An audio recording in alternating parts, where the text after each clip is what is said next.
చేనేత రంగాన్ని చంద్రబాబు ఏనాడు పట్టించుకోలేదని విమర్శించారు సీఎం జగన్. నేతన్నల కోసం తన హయాంలో 3000 కోట్లు ఖర్చు చేశామని చెప్పారు. చేనేతలు ఎక్కువగా ఉన్నందునే మంగళగిరిలో చేనేత మహిళకు టికెట్ ఇచ్చామన్నారు. చేతిలోను ఇలా 10 లక్షలు విలువ చేసే ఆస్తి 15 లక్షలు విలువ చేసే ఆస్తి మీ బిడ్డ పెట్టాలనుకుంటే అడ్డుకునిందెవరు?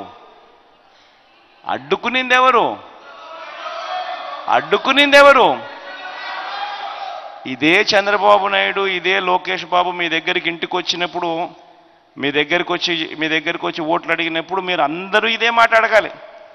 54,000 మందికి అన్న ఇంటి పట్టాలు ఇచ్చే కార్యక్రమం చేస్తే నీకు బుద్ధి జ్ఞానం ఉందాయా, ఎందుకు అడ్డుకున్నావయ్యా అని చెప్పి ఖచ్చితంగా అందరిని ఖచ్చితంగా అడగాలి. ఒకవైపున మీ బిడ్డ చేనేతలు ఎక్కువ ఉన్న చోట చేనేతలకు ఇవ్వడానికి అడుగులు మీ బిడ్డ వేస్తూ ఉంటే, మరోవైపున చంద్రబాబు నాయుడు ఆయన కొడుకు ఏం చేస్తూ ఉన్నారు?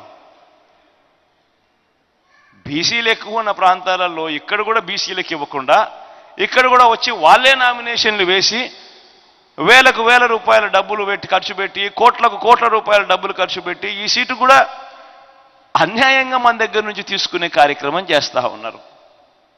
అది మంగళగిరి అయినా అంతే, అది కుప్పం అయినా అంతే.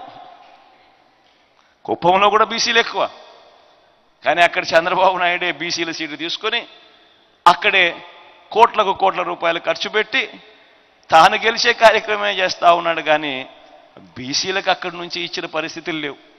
కానీ మీ బిడ్డ కుప్పంలో కూడా బీసీనే పెడితే ఎలక్షన్లు చేస్తూ ఉన్నాడు. లావణ్యమ్మ దగ్గర బహుశా చంద్రబాబు నాయుడు కొడుకు గారి దగ్గర ఉన్నంత డబ్బులు ఉండవు. ఆయన ఎన్నికలు వచ్చేసరికి ఓటుకు 4,000 అంటాడు, ఓటుకు 5,000 అంటాడు, ఓటుకు 6,000 అంటాడు.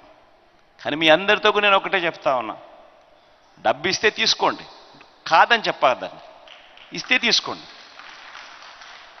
కానీ ఓటు వేసేటప్పుడు